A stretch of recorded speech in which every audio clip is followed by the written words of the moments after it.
Rais wa Marekani Donald Trump amesema kuwa Marekani ina kundi kubwa la meli za kivita zinazoelekea Irani, hatua aliyosema ni ya tahadhari, huku akisisitiza kuwa hatamani kuzitumia isipokuwa ikilazimu. Trump alitoa kauli hiyo Alhamisi alipokuwa akizungumza na waandishi wa habari ndani ya ndege ya Air Force One akirejea Marekani baada ya kushiriki mkutano wa uchumi duniani mjini Davos, Uswizi. Alisema Marekani inafuatilia kwa karibu hatua za Iran, hasa kuhusiana na mauaji ya waandamanaji na uwezekano wa kuanzishwa upya kwa programu ya nyuklia. Kwa mujibu wa maafisa wa Marekani waliotaka kutotajwa majina, meli ya kubeba ndege USS Abraham Lincoln pamoja na manuari kadhaa zenye makombora elekezi zinatarajiwa kufika Mashariki ya Kati chache zijazo. Pia kuna mipango ya kupeleka mifumo ya ziada ya ulinzi wa anga ili kulinda kambi za Marekani dhidi ya mashambulizi yoyote yanayoweza kutokea kutoka Iran. Kwa mujibu wa shirika la habari la Reuters, hatua hiyo inaongeza uwezo wa kijeshi na chaguo la ulinzi kwa Marekani katika kipindi ambacho mvutano kati ya nchi hizo mbili umeongezeka. Maafisa wanasema uwepo huo pia unampa Rais Trump nafasi ya kuchukua hatua zaidi za kijeshi endapo hali itazidi kuwa mbaya. Trump alisema, na nukuu, "Tuna meli nyingi sana zinazoelekea upande huo.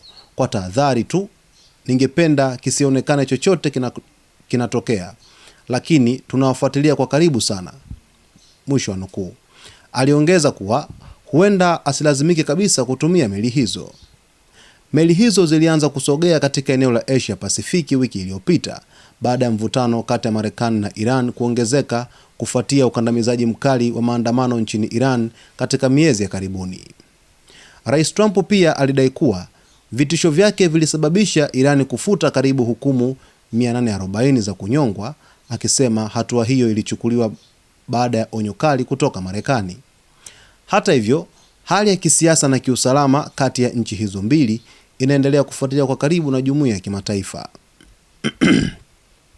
Rais wa Marekani Donald Trump ameeleza sakata hilo jana akiwa anarudi nchini Marekani ndani ya ndege yake ya Air Force One akizungumza na waandishi wa habari. Ameeleza kile ambacho kilikuwa kikidhaniwa kupitia picha za satellite zikionyesha kwamba kuna shughuli nyingi sana za kijeshi zinazoendelea katika bahari ya Mashariki ya Kati, ambapo meli hizo za Marekani zinatumwa ili kwenda kuhakikisha usalama wa kambi za kijeshi nchini Marekani, lakini vile vile ni kama kitendo cha kujiandaa dhidi ya shambulizi katika taifa la Iran. Mvutano huu unazidi kuchukua sura mpya kila uchwao kutokana na uhalisia wa hali halisi iliyotokea nchini Iran, huku rais wa Marekani Donald Trump akitishia kufanya mashambulizi dhidi ya kuiadhibu nchi ya Iran kwa kile ambacho imekifanya kwa waandamanaji kwa kusababisha vifo vya takriban watu 3170 kwa mujibu wa takwimu za serikali ya Iran